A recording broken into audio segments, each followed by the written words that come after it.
are running out of time. If you know, you know. If you still don't understand, I'm not sure.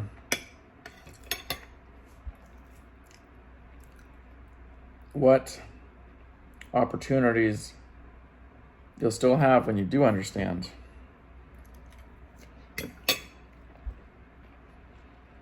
Law 7 connects perfectly to Judges chapter 7 in the Bible. Law 7, get others to do the work for you, but always take the credit.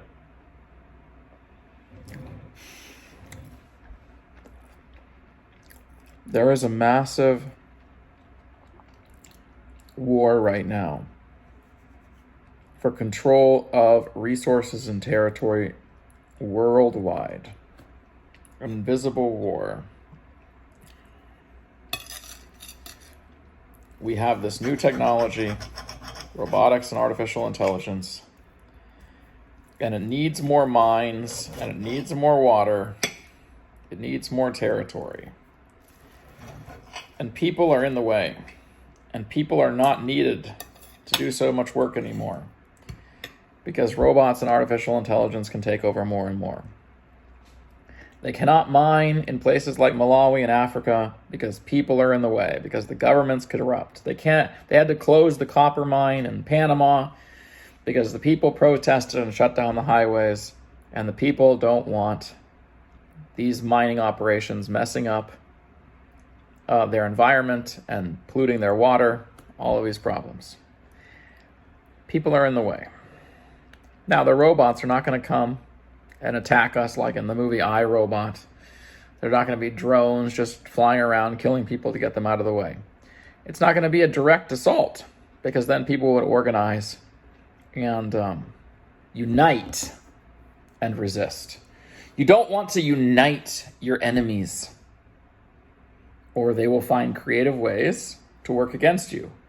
If you want to win a battle, the best way to win a battle is divide your enemies and get them to do the work for you. Law 7. Get others to do the work for you. The great geniuses and experts at concentrating control and power in the world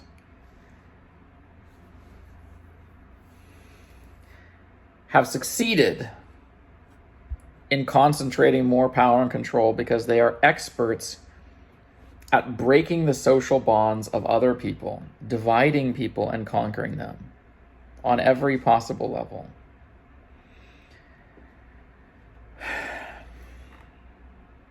So this is going to happen more and more. It's going to be harder and harder for people to unite. They're going to have more and more reasons to be suspicious of each other, to not want to work together.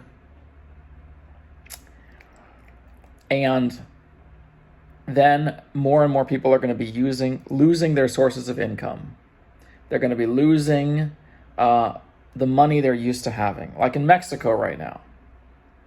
The drug cartels are under enormous pressure from lots of technological assistance from the United States and pressure on the Mexican government to start killing more of the leaders of the cartels so they can't continue to make money pushing fentanyl and other drugs into the United States.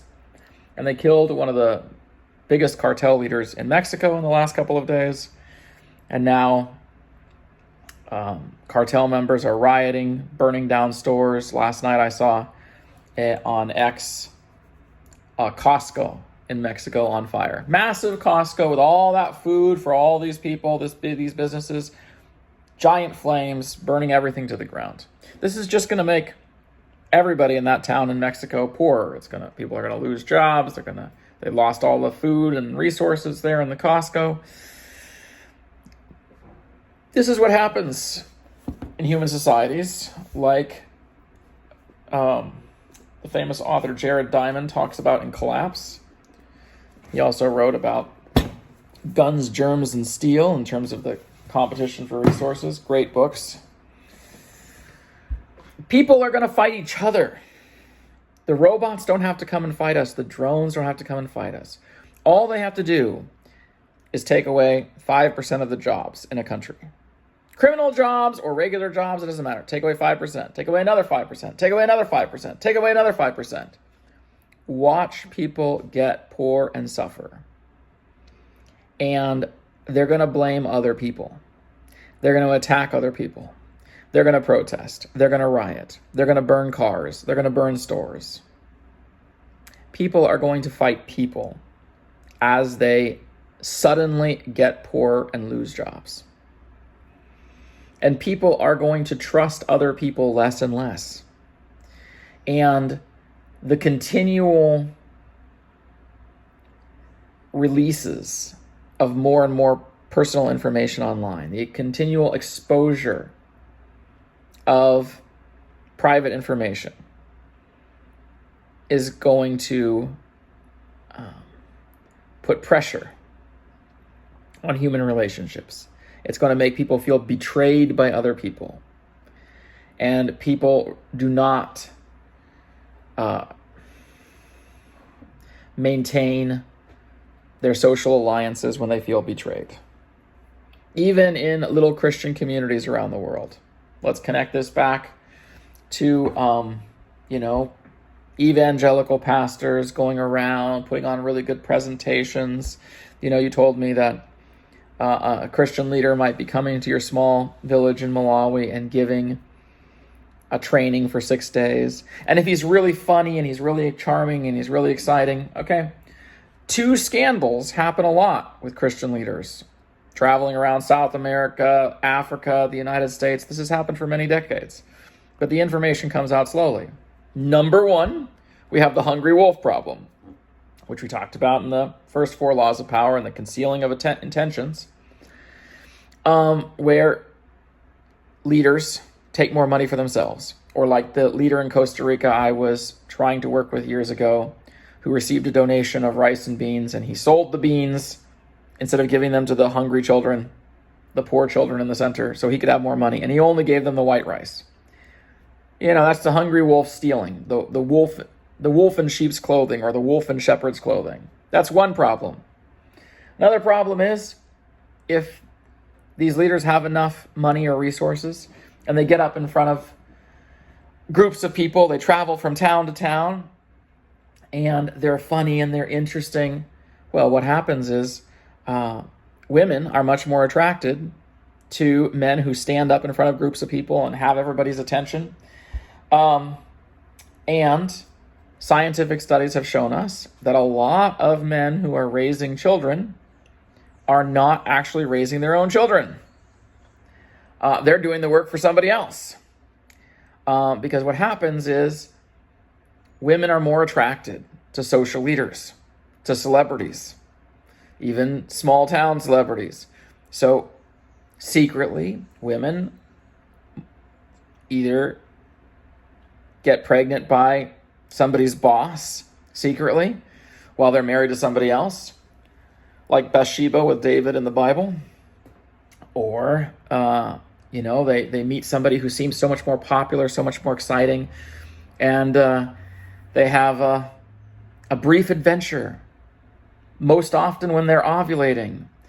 So that's the most likely way a woman is going to get pregnant, with a one-time visit.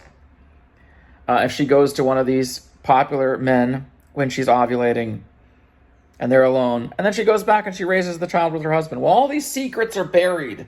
All of these secrets are buried and they're already there. And now artificial intelligence can analyze the faces of all of the children in little schools in Costa Rica or Panama or Malawi. And artificial intelligence can see, by analyzing scientifically the faces of children in pictures, who the real fathers are. And if there are leaders who have faces in various pictures on various Facebook websites and things like that, they can see where they have secret children, even if the fathers themselves don't know. And these things will be exposed online. More and more secrets will come out online, and people will hate each other more, and people will hurt each other more, and people will attack each other more. And then AI will take over the world.